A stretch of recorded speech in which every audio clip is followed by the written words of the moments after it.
Assalamualaikum warahmatullahi wabarakatuh. Alhamdulillah, wassalatu wassalamu ala rasulillah, Sayyidina Muhammad bin Abdillah, la haula wa la quwata illa billah amma ba'd. Pada kesempatan kali ini, mari kita bersama-sama mengkaji tentang fikih puasa meskipun sebentar, yaitu tentang hal-hal yang membatalkan puasa dan hal-hal yang membatalkan pahala puasa. Namun terlebih dahulu tentu yang perlu saya sampaikan, kewajiban kita untuk mengetahui syarat sah puasa.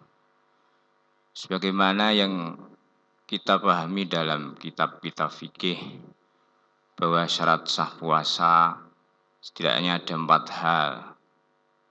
Itu pertama Islam, 2 berakal sehat, 3 suci dari haid dan nifas, 4 meyakini waktu diperbolehkannya berpuasa.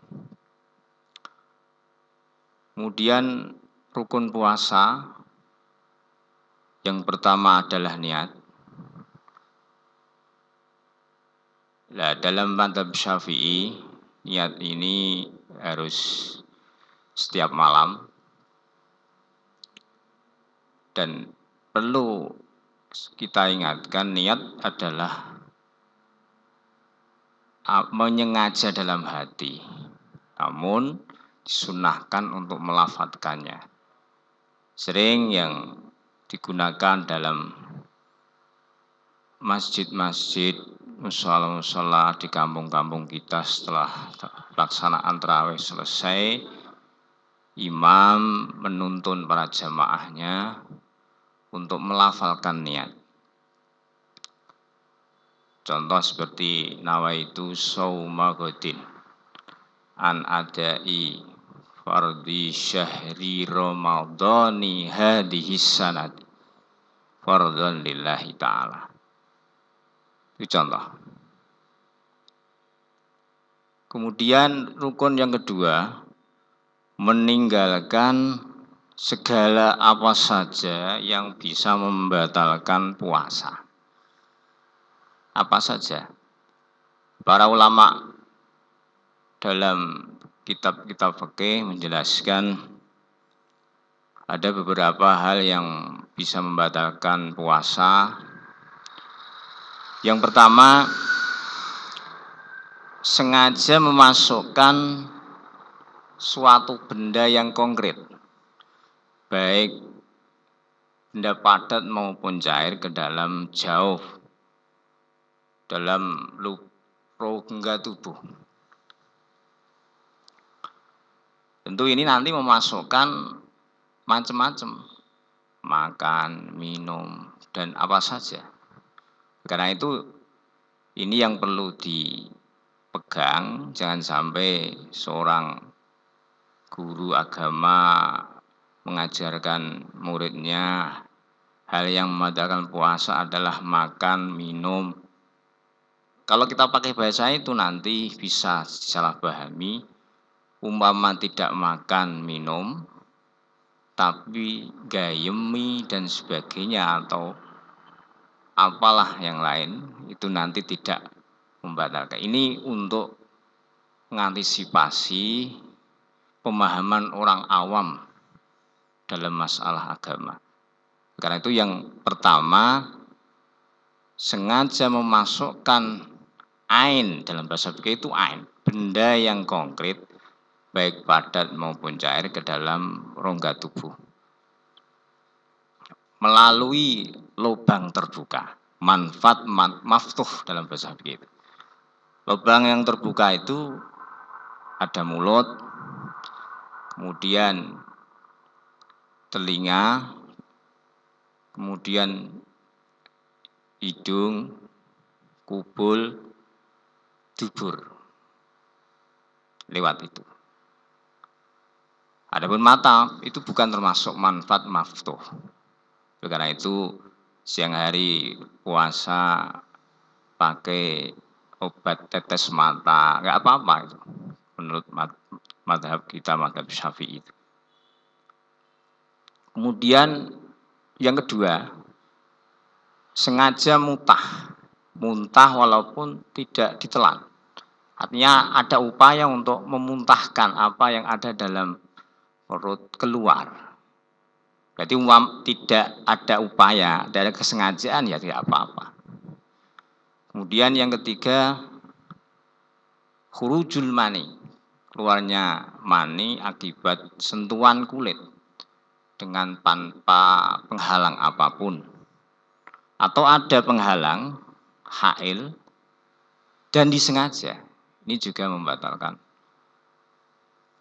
Oleh karena itu, bagi saudara-saudaraku manten baru yang kemarin mungkin menikah, harus bisa mengendalikan diri di siang hari.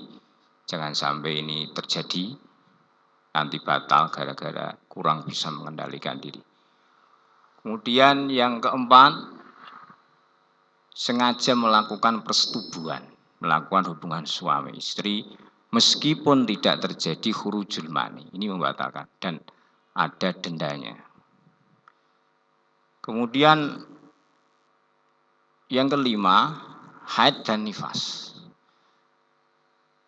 Jadi meskipun sudah makan sahur, meskipun pagi sudah berpuasa, siang, tapi jam 2 siang keluar darah haid, maka tetap batal.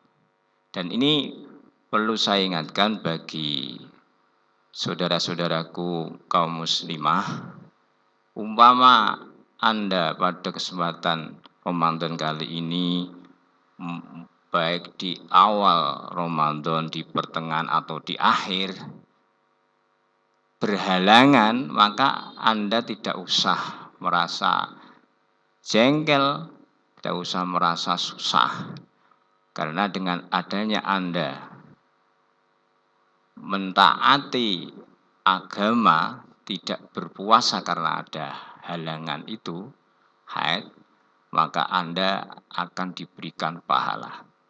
Ini yang perlu saya ingatkan, sebab kadang kita tahu ada beberapa kaum muslimah itu ketika mendapatkan dirinya sedang halangan sehingga tidak bisa berpuasa, entah di awal, di pertengahan atau di akhir Ramadan, dia merasa susah bahkan seolah jengkel. Ini justru malah bisa berdosa karena seolah tidak terima dengan apa yang dikehendaki oleh Allah. Maka ini kodrat perempuan sehingga harus diterima.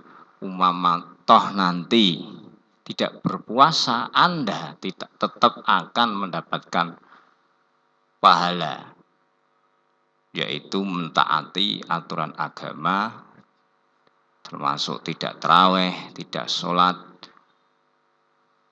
Ini juga kalau Anda niat melakukan, mentaati aturan agama, insya Allah Anda akan mendapatkan pahala. Jadi justru Anda jangan sampai malah merasa susah gitu.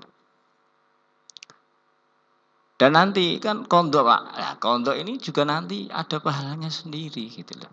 Karena itu yang penting saudara-saudara muslimah perlu sabar, menerima apa yang ditakdirkan oleh Allah. Setiap apa yang dikehendaki oleh Allah, insya Allah ada hikmahnya. Kemudian yang membatalkan puasa selanjutnya adalah gila. Yang ketujuh, murtad. Ini hal-hal yang secara fikih bisa membatalkan puasa.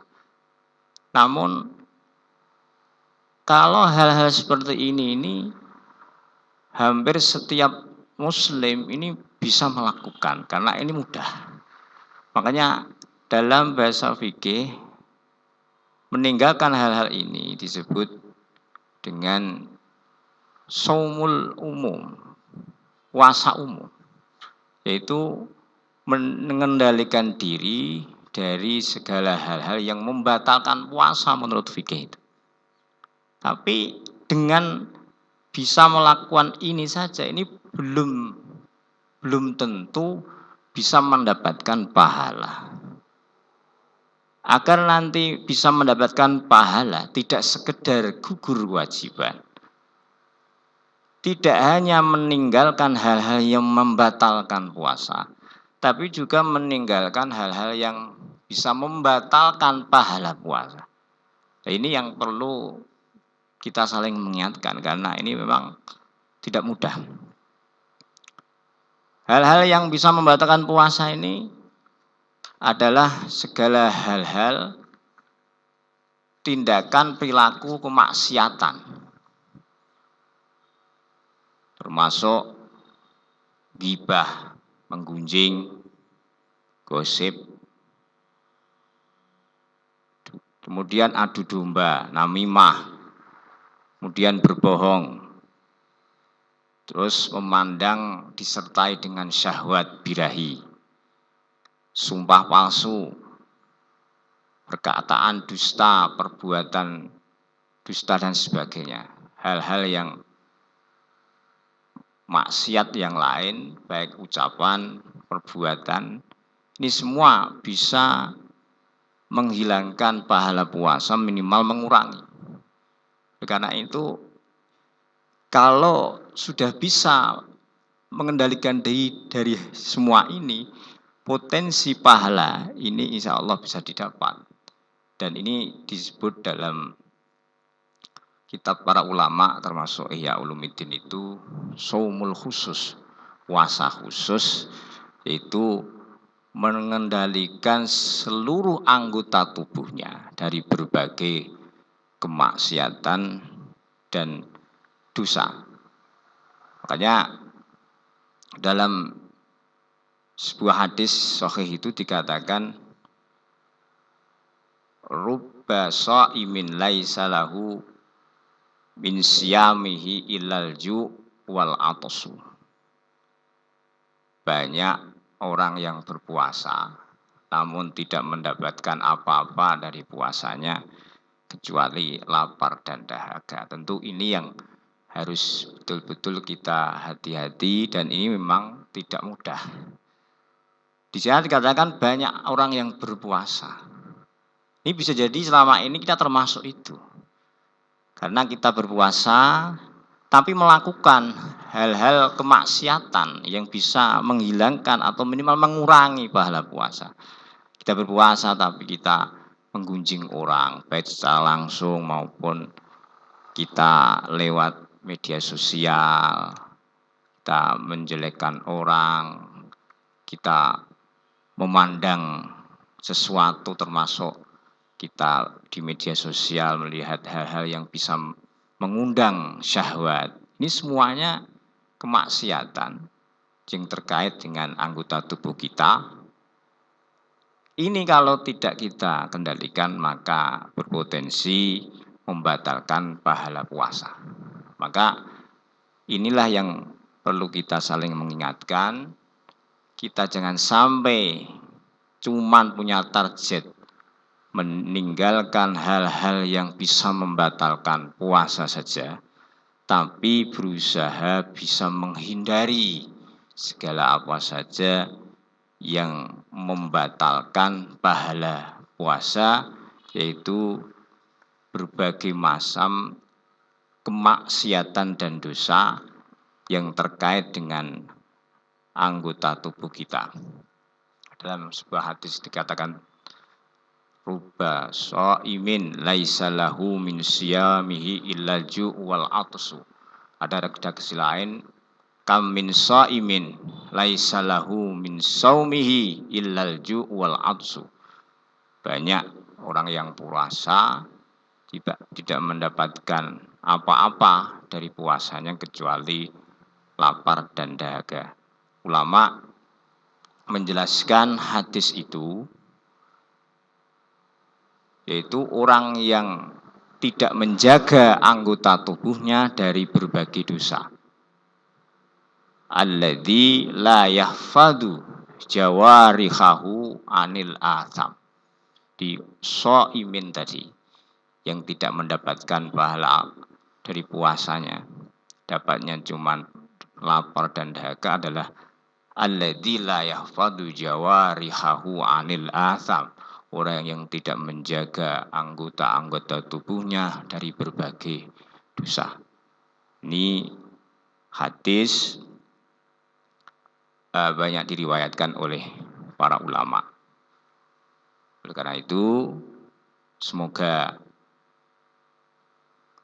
di bulan Ramadan kali ini kita bisa memperbaiki diri kita, karena kita bisa bersabar dalam melakukan hal-hal tersebut, mengendalikan diri dari berbagai macam kemaksiatan apapun itu, dan semoga amal ibadah kita di bulan suci Ramadan tahun ini diterima oleh Allah dan membawa kita menjadi pribadi yang muttaqin sebagaimana yang dikehendaki oleh Allah, la'allakum tattaqun. Taqabbalallahu minna wa minkum, taqabbal ya karim, wal afu minkum. Assalamualaikum warahmatullahi wabarakatuh.